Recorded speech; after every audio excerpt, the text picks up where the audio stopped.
Hello and welcome to this series. So we're doing a 6-part series this time and it's all around leadership and coaching, and I'm so super lucky to have the amazing Dr. Susie Mitchell. Dr. Susie Mitchell, can you give us a little bit of introduction of who you are to any of our listeners out there that wants to know about you? Oh, Louise, it's a delight to be on your podcast. Oh, I hate talking about myself. I'm here to help others, But no, I've been running my own business for about nearly 25 years now. I'm a psychologist. I work usually in the business arena, but as we all know, when you work with people in business, companies, organizations, life, things show up. So, I love helping people. I'm an executive coach and I've got a genre of clients, all clients internationally, from luxury retail to hotels, to tech companies, to wealth management. I just love people. I'm an ex-nurse from years ago, and I really, really believe my purpose on this planet is to help people. So that's been my journey, Louise, and here we are today. Thank you, Susie. Now, Susie is very humble. So please check her out, and I'll give her social media channels at the end, but she is a wonderful coach that I've gotten to know through the amazing LinkedIn, and she works with Tony Robbins as well. She's a really amazing coach, and she's a lot of fantastic things there to say about coaching. And yes, you can see that in her values are helping people in the way she gives her time to people and is so supportive. Thank you for joining me. So we're going to delve into coaching and leadership coaching in particular. And this is something very close to my heart, all around purpose and alignment. And for me, the journey came from, I suppose, my why needed to be bigger than my try. And this was a big learning curve for me, because I think for a long time, I always liked helping people and I didn't know what that entailed, and I fell into retail and it grew a pair of legs where I was exposed to coaching, and it grew from there. My fascination with coaching is bringing it into retail and bringing it into that space, because it doesn't really exist in the culture of retail as much as what I'd like to see. I think it's in a lot of other industries, but we're not really seeing a lot of it in that industry. Susie, in your experience, I suppose, how does a leader support their team as a collective when coaching them on kind of learned behaviours? Because it can be quite tricky at times. It definitely can be, Louise, definitely. I think the reality is that more and more is being demanded, and change needs embracing by the workforce. And I would say, does the workforce have the confidence, the experience, and the commitment to adapt, undoing the learned behaviours, that are no longer relevant within the culture of the business? And I definitely think there's two qualities that I think are important: is ownership and responsibility. But what makes people choose to take this? And I think leaders need to engage the workforce so they decide to make the choices they need to. So choices. And I think these days there is more awareness of personal needs, searching for that meaning and that sense of purpose, like you mentioned earlier. I think we're living in such a fast-moving world now, with everything constantly changing. I think we need to adapt with the flow of this. And how I do it with working with leaders is I coach leaders through programs of a cultural cycle and the ingredients of success that enable them to do this. As you've said, I work with the likes of Tony Robbins, and I've done Brené Brown and Robin Sharma. I've worked with them, and I think I've collected what I believe are the best questions that actually shift people's learned behaviors, and I've used them time and time again with staggering results that I'm proud to see people stepping up even more into their desired change and to impact the people within their business. So that's what I would say. Yeah. I suppose going in there as a manager, and we've all gone into, I suppose, organizations where you can feel that culture isn't right. You can feel that there's something it doesn't feel right. There's an ickiness in the air. There's something heavy in the air, and you're trying to figure out how to unravel that. What questions can you give examples, or what would you kind of we talked about talking to the individuals. What would you say would be kind of questions that would really maybe unravel that with the team, that people can maybe use to try and figure out what it is that's going on there? Yeah, three questions come to mind that I think that I use anyway, So and obviously people can listen to this afterwards and capture these questions down and everything. And I think one of them would be, how would I need to look at this differently to get a positive result? So it's helping the brain shift and looking at differently. And the second question I would say, what could I do differently today to make me feel better? You know, I think if we use the word differently a few times, the brain starts to open the cogwheels to think differently, to act differently. And then the last question I would recommend is definitely, how can I take responsibility for this change and manage it effectively and elegantly? Though, I mean, in 25 years, I've collected so many questions that I've used with all my clients, and obviously I've been on trainings, and I think those three really immediately get the shift, get our brain to look at it, and then it can start changing behavior. Yeah, definitely. And yeah, I think questions are amazing. They really unravel it. And I think a lot of people, a lot of maybe leaders or managers that I've come across are very quick to give advice or to jump in. And I think it's having that patience and that quietness to be able to ask those questions, but to give room for people to be able to answer them in the right way. I think there's two extras to add in there. I think what's important is, I've learned over the years that questions are the answers. Questions are really powerful. That's really powerful. Questions are the answers. I love that flip. Yes. And the person who is starting to use different questions to obviously change behavior or unlearn behavior is, I think there's a willingness. There has to be a willingness to want to change, to want to adapt. So the word that I use a lot these days is willingness. Willingness, yeah. Well, yeah, willingness is, again, it's that it feels like when I hear the word willingness, it feels like it's accountability. It feels like it's not a forced, it's very much an act of wanting to. Yes, it is. I believe it is. Yeah, definitely. What do you feel, I suppose we have leaders that are in positions that mightn't display some of these qualities to maybe do this. What do you feel is the kind of key ingredient? What do you think they need to have? We talked about willingness, accountability, to have these kind of coaching conversations. And we know some managers might have it and some mightn't. What do you think is important for them to have these conversations? Because not everyone has had that trainer, and not everyone knows how to do that, Susie. I think there's some leaders in positions that maybe were moved into that role really quickly, or maybe they were moved up and they're not too sure how to manage those conversations. What do you feel they need to have those conversations, quality wise or skills wise? I think, again, the leader's got to keep learning, keep on that life journey of, how can I become better? I talk about the 2 millimeter shift with leaders, taking that self-ownership, taking that self-responsibility. Everybody gets challenges in business and in life.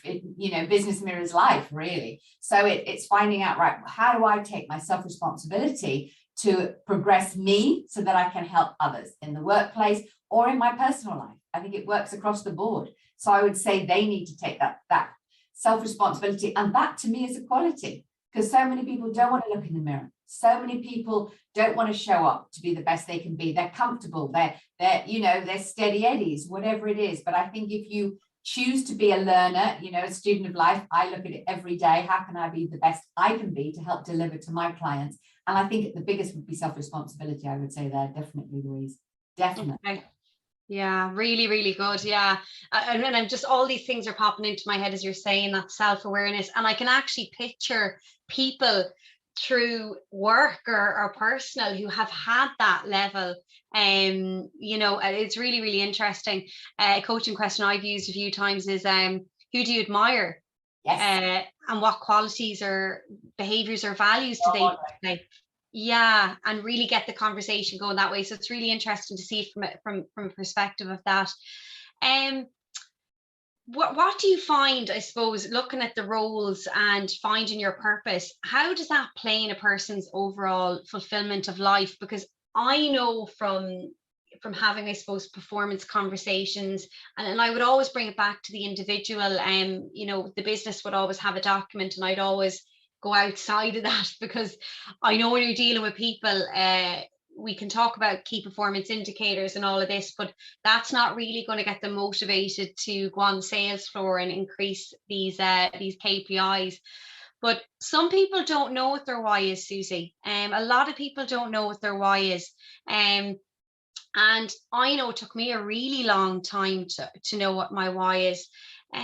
What do you think, from your experience, I suppose, as a coach, finding that purpose, how does that play into people's fulfillment, do you think, in life?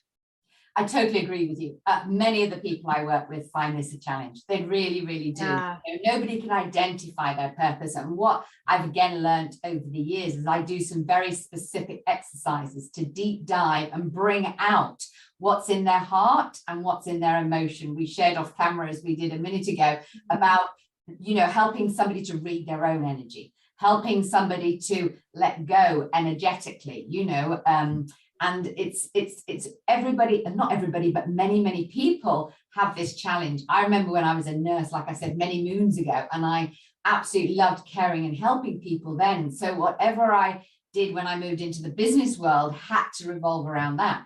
I then realized, that was my purpose, to find paths to help people on this. We all have strengths and behaviors that are innate within us, all within. And it's just growing these if they feel right for that person. And you being a coach, me being a coach, we can work this out one-on-one. We can do it as a group collective, but it is a challenge. It's a big challenge out there.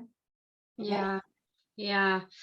It's quite interesting. And anytime I looked for my purpose or my why, I had to go backwards. I had to really work a lot on reflecting and journaling and seeing, what got me really excited, even going back to my childhood. What did I like doing? What gave me energy? And nearly finding those little patterns or those little snippets, because we leave trails, we leave breadcrumbs along the way.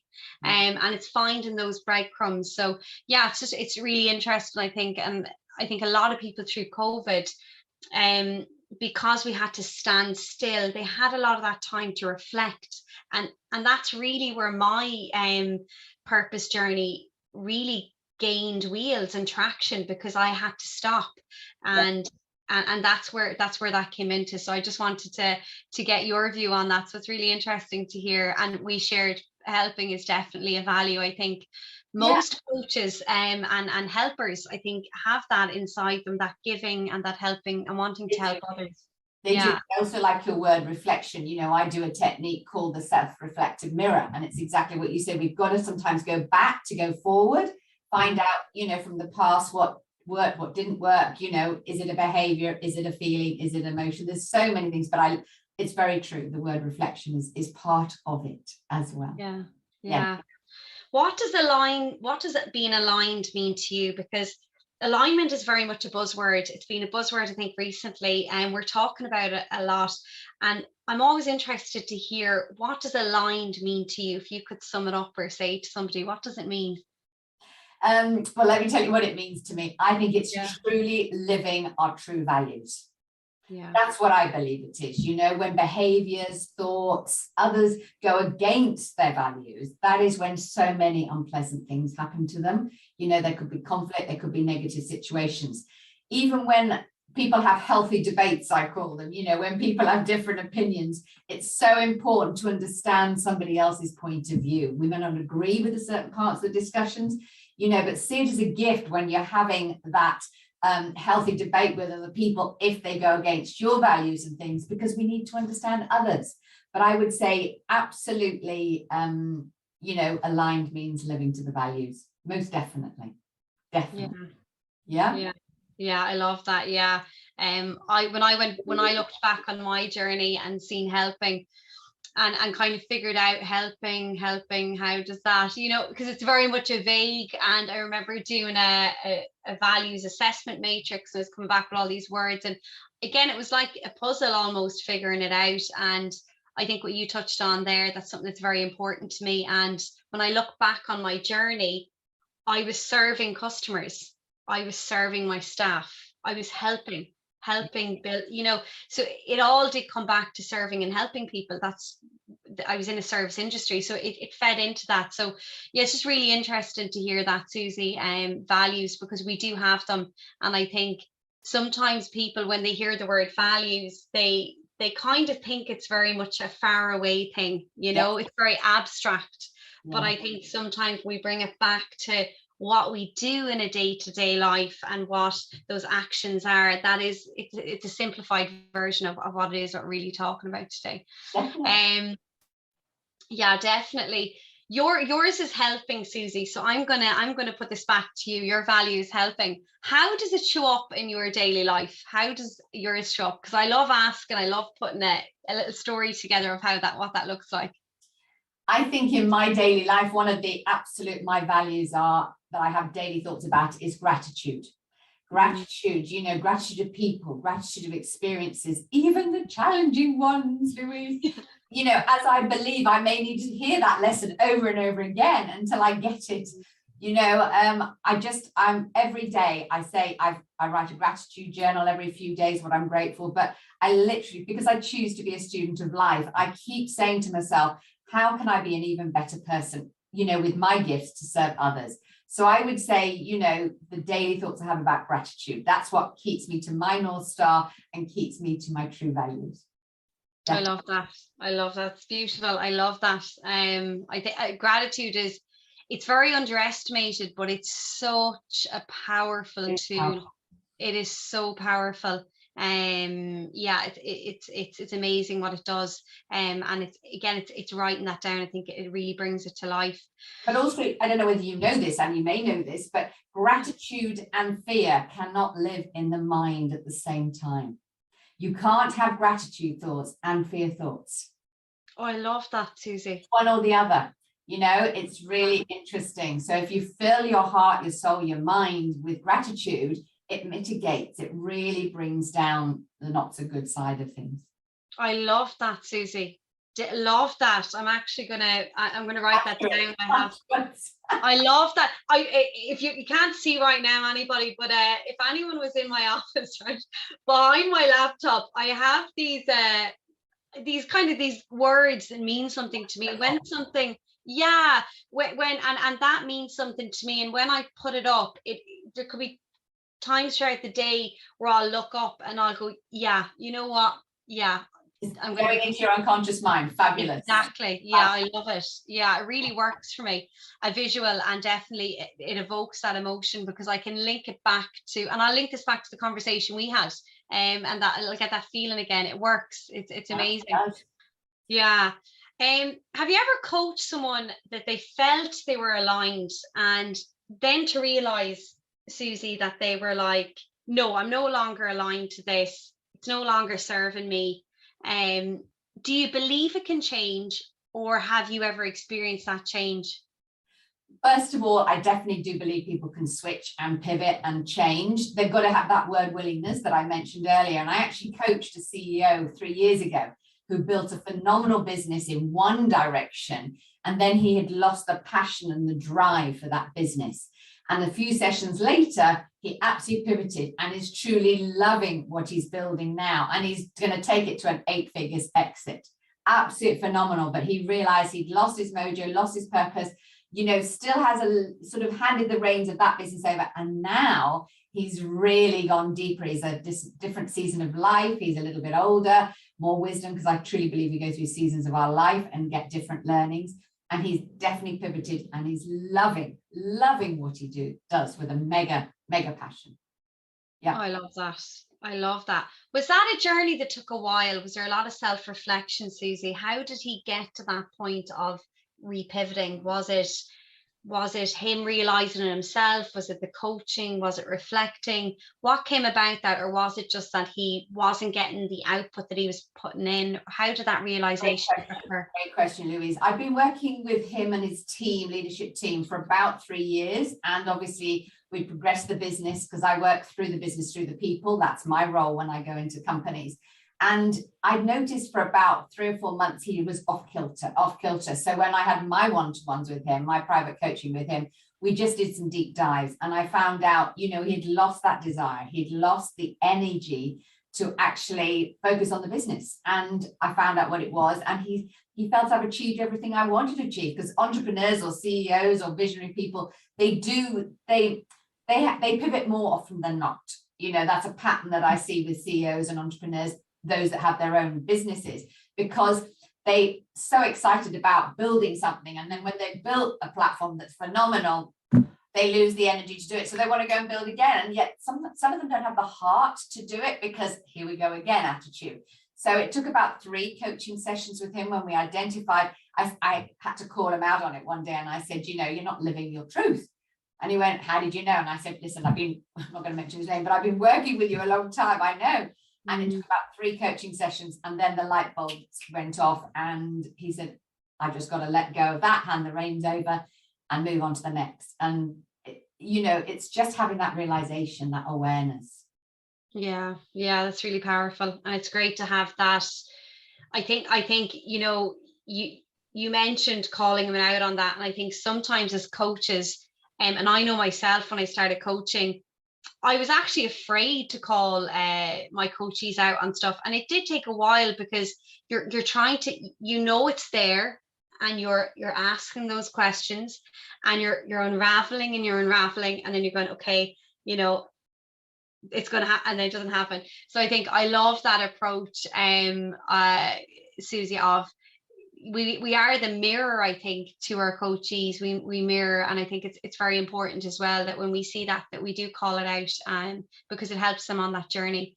Yeah, I do believe coaches are there to call them out. Once you've built your trust rapport and you have that relationship, you can, because what's the point of being their coach if we can't have honesty again? Yeah, definitely. From your perspective as a coach, what do you believe is the biggest blocker for people finding their purpose or their why? What do you think that blocker is? Great question again. And I think one of the reasons is that they don't give it the time and the energy and the focus to do that deep dive. I think a lot of people are swimming along on the surface in that swimming lane, you know, and they just don't take that time. That's what I see as a pattern with all the people I've worked with, you know. So we definitely work out to give it time. And I think once people give their attention to exactly what they want, you know, because asked by the right coach, trained to do this, obviously, then incredible outcomes will happen, definitely. Because most people, again, think it's through intellectually from their head, yet when they drop from their head to their heart and come from within, and we ask those heartfelt questions deeper, then their true self comes through.